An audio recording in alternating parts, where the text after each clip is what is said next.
6 divided by 3 gives us 2. And again here we have 6 divided by 3.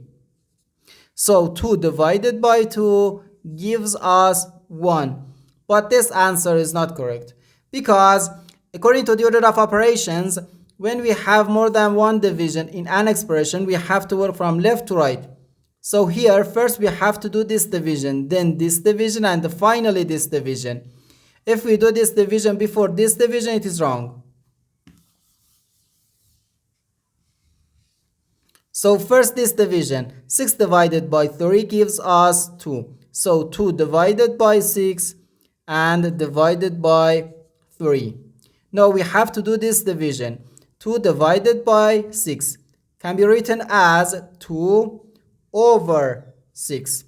Then divided by 3. 2 divided by 2 gives us 1, and 6 divided by 2 gives us 3. So we have 1 over 3 divided by 3. According to the KCF rule, K stands for keep, C stands for change, and F stands for flip. We can write keep the first fraction, change division to multiplication, and flip the second fraction.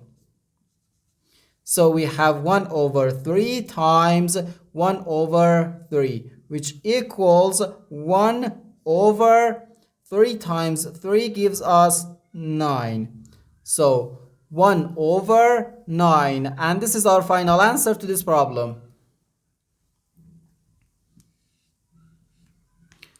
The correct answer is 1 over 9.